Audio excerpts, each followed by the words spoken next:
Okay, we're back with another episode of The Vegan Artist. And again, I'm going to be doing beginning vegan cooking, simple recipes everybody can do. This is something I make all the time. The last episode I showed you how to make scrambled tofu. Scrambled tofu is always best when it's served with roasted potatoes. So I call these my breakfast potatoes. And the first thing we're going to do is we're going to chop an onion. If you've never seen the easy way to chop an onion, let me show you. I own an insurance agency and my business partner has a culinary degree. We always make jokes. I've got an art degree, he's got a culinary degree, so we sell insurance. Anyhow, he taught me the right way to do an onion.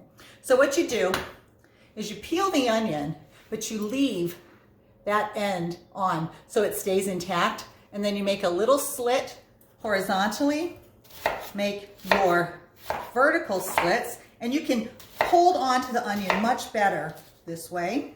Still sometimes have to hang on to it.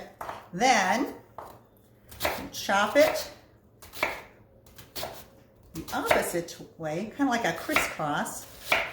And look at, you have perfectly sliced and diced onions. Now the real good guys, they just go fast. Boom, boom, boom, boom. I'm not that good, but I can dice an onion way easier than I used to. So you take the diced onion. Oh, I'm sorry. I skipped a step. I like to oil the pan. Just lightly spray it. If you don't want to do oil, some people put parchment paper down. That's okay too. I kind of like the oil. So you put your onions that are diced into the pan. All right. And through my prep, got a bunch of onions already in there. Okay. Then the potatoes. I like to use these little ones. Can you see them, how tiny they are? And then you only have to make 2 cuts. I really like to have a combination of yellow and red potatoes. I've seen them, sometimes you get the purple ones. You can use russets. Kind of any potatoes work in this. I just kind of like to see a variety. And I always leave the skins on. There's so much nutrition and good fiber in the skins. See how we're building this? I like to make sure I do that. So then, the next thing, we got the onions. Then I sliced 2 or 3 stalks of celery. And I think I had 2 large carrots. So onions, carrots, and celery, when you mix that together, especially when you're sauteing it, it's something that they call a mirepoix. That's a French term, but it's basically onions, celery, and carrots. So we've got our little mirepoix in there. Then I also like to add some sliced mushrooms. You can actually buy them sliced like this, but I sliced them. All right. Now, we like it hot. Live in Colorado, spicy. I'm a spicy girl, and so are my kids. So I like to put some peppers in here. Now you don't have to put a hot pepper in. I'm gonna put some, a large jalapeno diced in. Sometimes a poblano works great, regular bell peppers if you don't want them spicy at all. But there's a trick to this. I used to think I was immune to the heat that's in a pepper. Now, what's hot in a pepper is the seeds and the stems, like these long vines. What are they called? I don't know, but they're in there. There is something called capsaicin that's in there, that's an oil, and if it gets on your hands, especially, oh my God, if you touch your eye, it can really hurt. One time, again, I thought I was immune, and I was cutting up some jalapenos. I don't know what happened, but suddenly my hands, they just burned for hours. So if that ever happens to you, sure, you can put them in milk. That kind of stops the burning, but it doesn't get rid of it. The very best thing to do is to just continually wash them with soap and water, soap and water, soap and water. I'm not gonna lie, it's really uncomfortable, and it took, I think, about 3 hours that night for it to go away. But because of that, I'm very careful now. So what I like to do after I cut this, I'll take and cut the stem with a knife.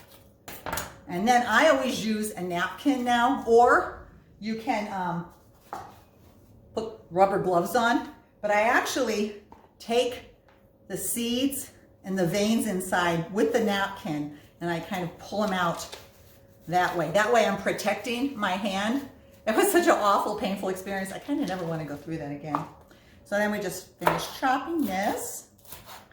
Once you've gotten those nasty, pain-causing seeds out. Oh, looks like I didn't get one all the way. Somebody will get a happy, hot surprise. All right, so we can put these in.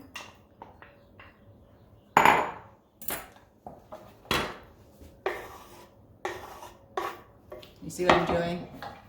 This camera is, it's not bad, but it has its limitations. All right, so we've got all the vegetables in there. Then what I like to do is start to add some herbs. I grow a lot of food in my garden, and this time of year I actually have some, I have some thyme, I have some oregano, and I have some chives already out there in the garden. So I'm gonna use what I got, and I'm just gonna quickly chop some chives. Then I'm going to do some thyme and some oregano. Other herbs that work really well in here, sage and rosemary, if you have that, that's a lovely combination. You can put parsley. Parsley is a great combination with potatoes. Parsley and potatoes marry very, very well. All right, so then we're gonna do thyme. Thyme is a fun little thing, and it's easy to do. So you see how it kind of comes on the stalk like that? All you have to do is simply pull it backwards, and these tiny little leaves just pull right off the stem. See how they just come right off? And then you just kind of put them right in here. Now, of course, you can always use dried herbs. Now, this is kind of the trick. If you're using dried herbs, you don't need quite as many. So it kind of, if it calls for 1 teaspoon of dried herbs, you kind of want to do 2 teaspoons of the fresh.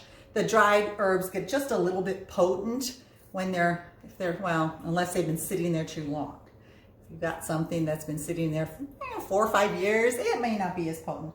So then, oh, here's a couple more. I just love thyme. Time is on our side. Yeah. This is why I don't sing. Everybody tells me stick to art and cooking. Okay, so the other thing I had in the garden was some oregano. Isn't that pretty? I wish you could smell it. It smells so good. So I just kind of pull the stems off. We're gonna chop that real fast. Get it in there. All right. So now this is an interesting thing with a knife. I used to think you had to hold it down here. You actually have a lot more stability if you hold it closer to the blade. You can even touch the blade, and then you just kind of rock it back and forth. Chopping, chopping, chopping. Kind of fun to do. See how nice and little and chopped it gets? All right, so we can toss that in with our potatoes and our vegetables. When you're taking something off when you're sliding it off the cutting board, it's a good idea to use the back of the knife because otherwise you just dull the front of it. All right, so we've got everything in there. Then I like to throw in, a good tablespoon of garlic powder. We like smoked paprika. Love this stuff. And some salt and pepper. Salt and potatoes go well together again. Now, if you're not eating processed foods, you're not getting a whole lot of salt in your diet. And salt really, really helps the flavor.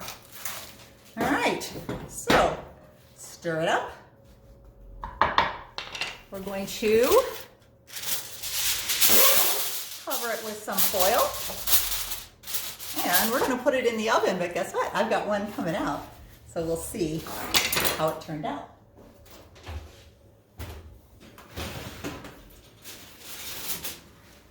I put it in the oven for about an hour. It really takes a while to get those potatoes nice and soft. All right, so we have, oh baby, can you see these? I'll try and hold it up to the camera. It's really hot. It just came out of the oven. But look at that. Isn't that lovely and gorgeous? Make so many things with it. Put some burgers on the side. Put it with your tofu. And bon appetit. Thank you very much. Signing off from The Vegan Artist. And don't forget, I do have a book coming out probably later this summer, August-ish. You'll find out more. Thank you very much. Bye.